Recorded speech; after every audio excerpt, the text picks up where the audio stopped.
Hello and welcome to Wednesdays with WV. This is episode number 19. I hope you enjoyed all the earlier episodes, and in case you haven't seen them, log on to the handles of the Hindu and the Sports Star. And for those who are joining us for the first time, kindly log on to the handle of Sports Star, subscribe to the channel, and also give out your comments as well. I thought it was a very good series, exciting series as well. And if you look at the score lines, it's very encouraging because India has managed to get 170 regardless of how ordinarily they batted. When I say how ordinarily they batted, I mean the fact that they did not get off to good starts, and then there was a bit of a lull in the middle phase of the innings. But to get to 170, I thought it was good. This is exactly what we were trying to work towards from starting from a couple of years ago when I was in charge of the side. No matter how you bat, you got to get at least 170 on the board. That's exactly what the girls were working towards achieving. Along that front, I think they've done a very good job. And if you're obviously getting beaten by a side which has stayed at the number one slot for a long time, you should perhaps try and see how you can improve to get past them. They did a grand job in the second game. It was a super over game, and it's all a case of the inexperienced batters gaining more experience and knowing how to handle the situations that they come across repeatedly and consistently as well. Because if you see the batting lineup that was on display for India, you had young Richa Ghosh more or less doing the job of a finisher, and she was striking the ball really well, and she got runs at a very healthy strike rate, which is again a great source of encouragement. Of course, Deepthi also tried to hustle along towards the end along with Richa. That was also heartening to see, because I've always felt that Deepthi could provide a little bit more muzzle to the batting because of her talent. Yes, she's had a great year, 600 plus runs and the wickets to boot as well. But I always feel that Deepthi can provide a lot more teeth to the Indian batting. I thought they had to go one way or the other. I think initially they were looking at having a strong bowling lineup, but what really probably did not work out well for them was that Meghna somehow could not get it right, and she gave me the impression that she did not enjoy the confidence of the captain. Yes, it's always a difficult thing even for the captain when you have six bowling options, and it was a case of one bowler having to be under bowled, which happened to be Meghna. Otherwise, they're still looking spin oriented attack, the Indian girls, and you can't really fault them because they've always relied on spin on any kind of surface. But the pitches that they played on in this series were absolute belters. And it's a situation where they were also lacking the services of Pooja Vastrakar, and you did not have experience even in the bowling attack. Renuka is really good. She's been consistent over a period of time. That is one thing that will give a lot of encouragement to the Indian team management, because they are looking for options once they realized that Julian was not going to be there. Of course, Julian stopped playing the T20 format quite a while ago, but even then, they had the experience of Shikha Pandey. They did not have Shikha Pandey in the squad, and they were relying on Renuka Singh, who's for all practical purposes been playing only for the last couple of years, which meant that she's come along nicely. But in terms of support, they did not get. They tried the left arm variation there with Anjali coming into the side. She did reasonably well. You can't really fault her for setting the stage on fire. At the same time, she did not let herself down or the team down. She did pick up a wicket here and there, and if she can continue to improve, and if she is given a run of chances, she can deliver, because a left arm seamer is always very handy in a side, and especially a left arm spinner who can get the ball back into the right handers, which Anjali is capable of. So it's a case of trying players out and zooming in on the possible squad over a period of time. And I think that is what is happening. And then towards the end of the series, obviously in the fourth game, they bolstered up their batting by getting in Harleen Deol and then going with just five bowling options, which I felt was a reasonable gambit because you got to take a plunge one way or the other. You can't really cover all bases. Yes, it's good to talk theoretically covering all bases, but practically it does not always happen. You've got to have some sort of vulnerability because it's difficult, as I said, to cover all bases. But then again, after having bolstered up the batting lineup, I think they could have perhaps tried a different uh, batting order. Arlene Deol's batting was not used at all. So if you're going to play a batter and not give her the opportunity, then it's going to be a little bit tricky, isn't it? Jemmy is always been one who's had highs and lows, but that is probably due to the reason that whenever she had a bit of low, she was dropped, and there was a lot of talk about her not being informed, she having to make way for others.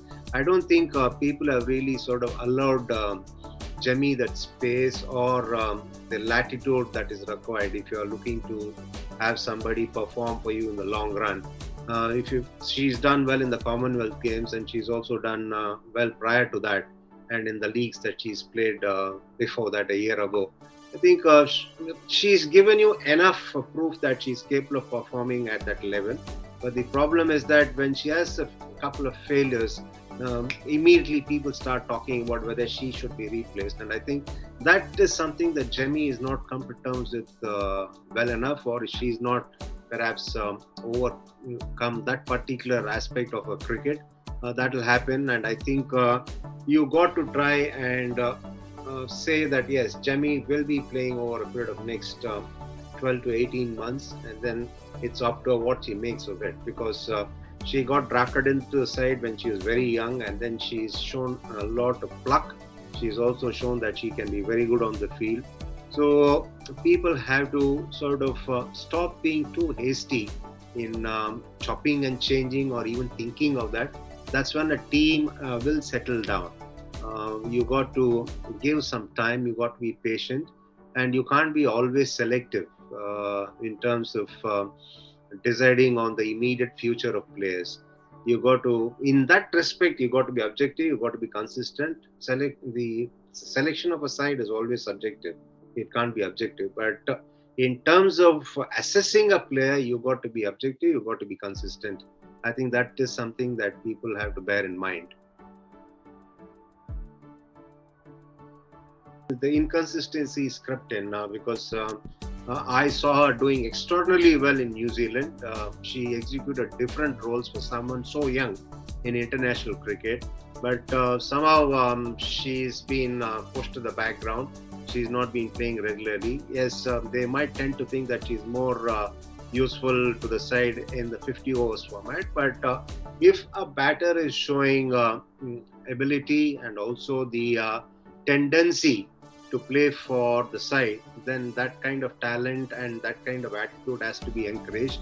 It's going to be a little bit of a tight fit, but somewhere they got to take a call and decide who are the ones who are going to be playing in the next 6 to 8 months, regardless of whether you're approaching the World Cup or you're going to do this after the World Cup, is something for the team management to decide. But these are all decisions that have to be taken well in advance. And I repeat that for this to happen, there's got to be open communication between the team management and, of course, the selectors. And they got to discuss the plans in detail. And that is very critical. I do understand the selectors can get swayed by the performances churned out by the girls in the domestic season.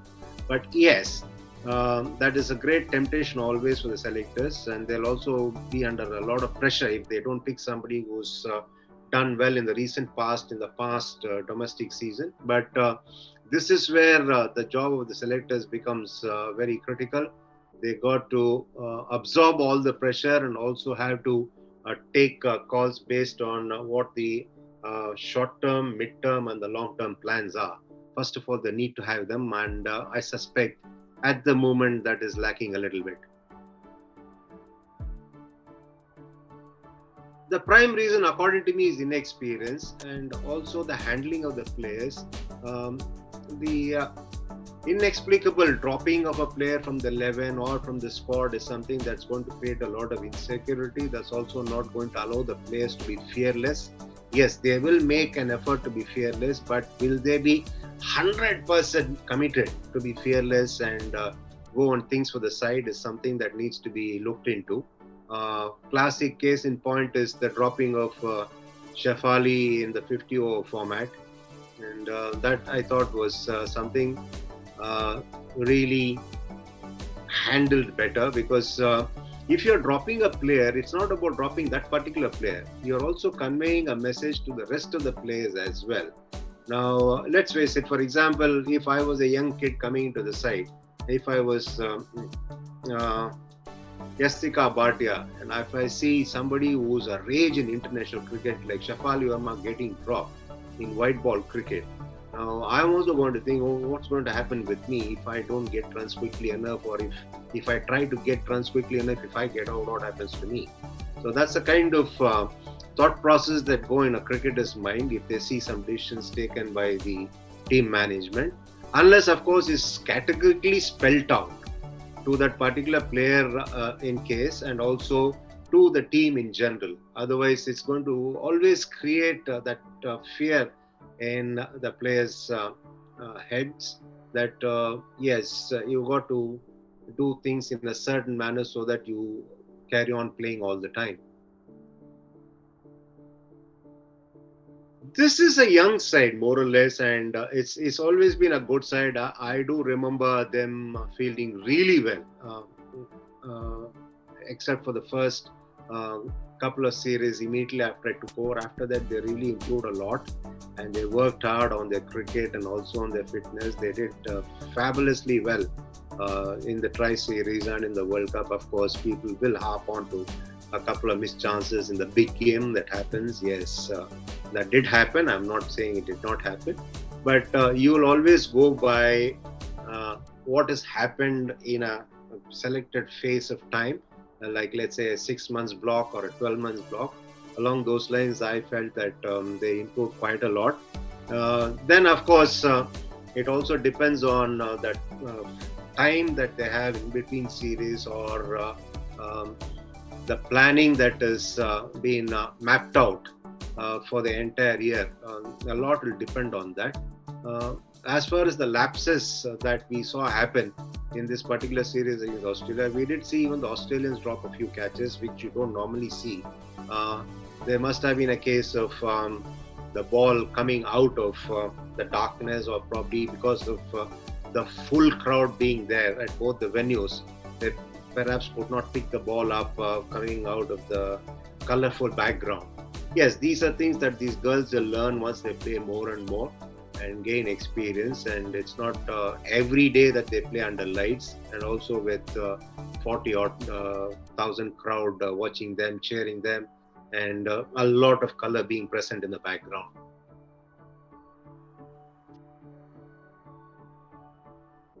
When you consider the entire time frame that you mentioned, the last 2 years, yes, personally, there have been a couple of setbacks in her life, and also cricket-wise, she's had to make a few adjustments to ensure that she represents Australia in this format. But what stands out to me is the way people do things in Australia. They don't go by necessarily the past reputation or the stature of a player. The team management felt that she was slowing down the proceedings a bit when she walked out to bat in the T20 format, and it was perhaps not in sync with the overall culture of the team, is what was conveyed to her. And she was also then dropped out of the side, and she had to really work on her approach, and whenever she came back into the side, she had to prove a point or two to the team management. And that's exactly what she's done in this series. She's walked out and she's just gone bang, bang, bang, bang, and got runs at crucial junctures at a very healthy strike rate. And also the fact that Australia is always looking ahead was evident from the fact that they brought her back with a two-pronged plan. One is to see what is she's capable of, whether she is going to fit into the plans of the teams for the upcoming World Cup. And also, they were mindful of the fact that Meg Lanning is not certain to play the World Cup as of now, because from what we hear, she's away from the game for an indefinite period. She's not given any indication to the Cricket Australia as to when she'll be back. So that being the case, they were looking at all the possible options for captaincy as well, in case if Meg Lanning was not going to make it to the World Cup. And that's the reason Ellis Perry is also being considered. And this is how they've been operating. They've also been very good in blooding youngsters as well, one at a time. We saw Heather Graham coming into the side, doing extraordinarily well on her debut. And then we saw Harris as well, bludgeoning her way and getting runs towards the end of the innings. And that's the way they do things. It's fantastic, and it's very crystal clear as to what exactly is happening, be it either a player or be it with the overall team plans. And that is something that we need to really appreciate and try and replicate if we can, because it's easier said than done. It's not that easy to do things the way they do.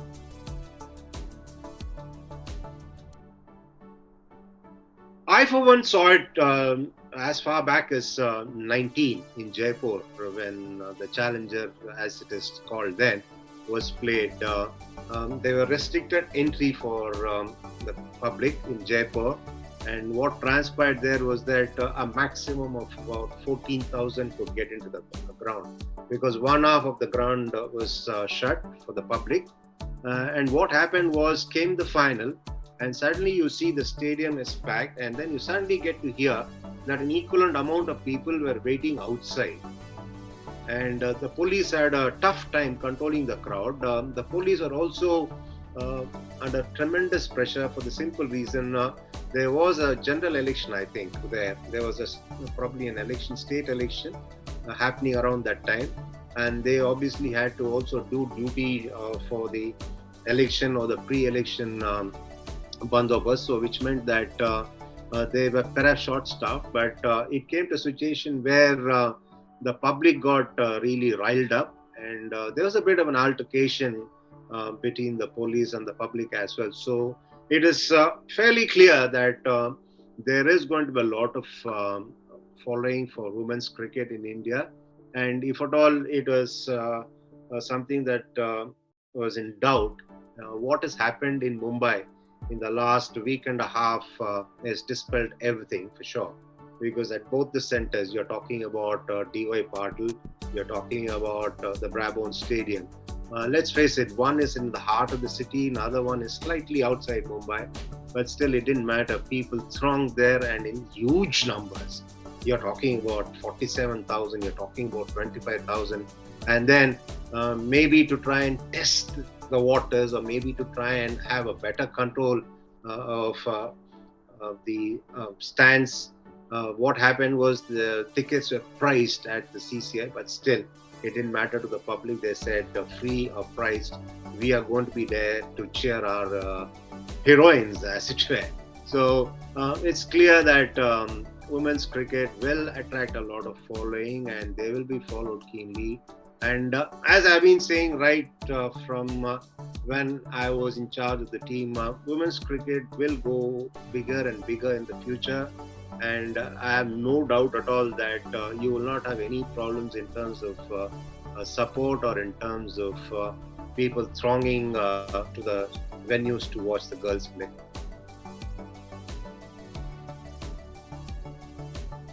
See, there will be a lot of interest in terms of one particular player or more, depending on what that particular player has done in the recent past, whether it's in domestic cricket or in a different league altogether. But players doing extraordinarily well in domestic circuit need not get lucrative contracts in IPL. It's not a hard and fast rule, because a lot will depend on what it is that the franchisees are looking for in terms of filling whatever gaps that they have in their side currently. And then Will that particular player who's done well in domestic cricket recently, will he fill the breach is what they look at. And trust me on this, the research and the kind of factors that they delve into, the franchisees, is phenomenal. So it's just not all about the recent performances in one particular format by a player in domestic cricket. They see a lot more things, and that's why there's always been a feeling that the IPL franchisees do things differently and they take some inexplicable decisions or unfathomable decisions. That's because we are not privy to all the things that the franchisees look into or research into before they decide on a particular player. They're not going to be throwing money away for nothing on whim. Let's face that, because the one side of it, obviously, we are looking at the cricketing side of it, and all these franchisees are hardcore business houses. They are not going to just part with money for the sake of it. And especially if you're talking about giving a player mega bucks, it's not going to be on just one particular factor. They would perhaps dug into so many things that even the player would not know about himself, and that's how they go about it. See, it's all about words, isn't it? Because when you're talking about a green top or a hard track where a test match gets over in 2 days, you say that's a well-prepared wicket. Whereas if you see the ball turn from ball one and a test match gets over in 3.5 days or 4 days, you are talking about it being undercooked. So it's all about the words you use to describe. But then again, what also is accepted in the cricketing fraternity is a surface which has been really prepared well, as against a track which is supposedly not prepared well. So when a pitch is dubbed as an underprepared track, then there's a lot of things that's said about the venue and also about the curator and also about the tactics employed by the home side. But if you're talking about a hard, fast, green, grassy surface, then not many would really accuse that pitch of being not good for test cricket. They would say, yes, it is a case of it providing a lot of excitement. We got to see the fast bowlers really making the ball sing past the batter's ears. So that's a kind of verdict that's given.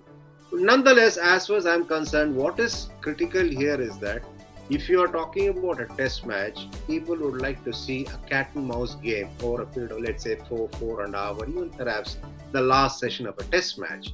That's exactly what is the essence of a test match. And I'm not interested in the kind of surfaces that's played on.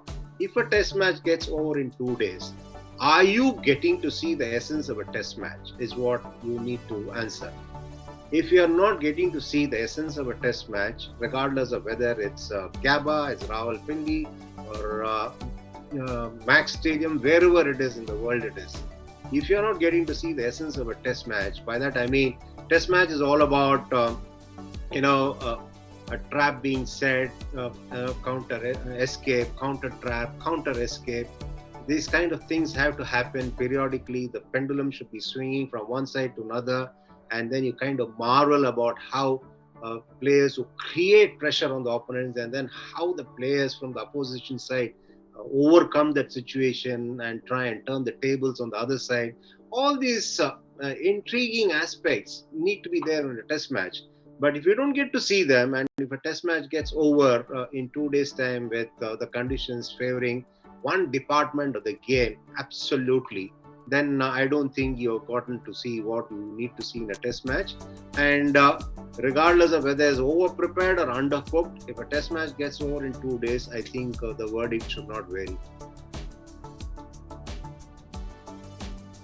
First of all, it's fantastic to even see an 18-year-old making his debut for England. That's not something which is very common. We normally see a lot of teenagers making their debut for their country in the subcontinent, and to see a teenager making his debut for England is always fantastic. And not only baseball, Rehan Ahmed making his debut is also an indication that things are definitely seen in a different vein in England cricket of late. So that being the case, it's absolutely delightful that it happened. And also, if you read the story of how he struggled and what all he had to overcome uh, was also fantastic and quite inspirational for that boy to reach where he's reached at such an young age. It's not about reaching there, it's about doing as well as he's done in his first game. Yes, people can say, yes, there's no expectations that he needed to live up to, and nobody knows about him, and various other things would be brought up, and rightly so. Yes, those are all facts. You can't dispute them. But the important thing here is that for that boy to pick up a 5 wicket haul in his first innings is fantastic in the sense that he was not really sort of bowling against a side which is not capable of playing spinners. He was bowling against a Pakistani side where they've had a rich culture of leg spinners coming one after the other, and they would have played a lot of spinners growing up and also in their whatever limited first class cricket that they have. So, that being the case for this young boy to perform as well as he's done in his first game against Pakistan will obviously excite everybody, not only him, his family, and the English supporters, but will also excite a lot of others because the actual uh, sort of glory or actual spectacle in Test cricket is to see the wiles and also the intrigue that leg spinners bring into the game, and that's the reason why I say it's exciting for everybody that this young man has come into the side and he's picked up wickets, because we'll get to see more of him, and there's no better spectacle, as I repeat, than seeing a leg spinner tantalizing the batters and providing that intrigue in what is generally seen as the slowest format of the game. I'm talking about Test cricket. But of course, England plays it at a different pace these days, and if all the other sides follow suit, then I think this leg spinner is going to have a great time in the future as well. It was a really fascinating week, wasn't it? A lot of cricket happening. The Aussie girls establishing their supremacy once again against the Indians. Young Rehan Ahmed picking up a 5 wicket haul. A lot of debates on the pitch that was given at the Gabba when obviously over the years Gabba has given a wicket that is always spicy. Nonetheless, any test matches that gets over in 2 days will attract a lot of debates. And I hope you enjoyed us covering all the aspects of those important events that happened in the preceding week. And until I catch up with you next time, be good and take care.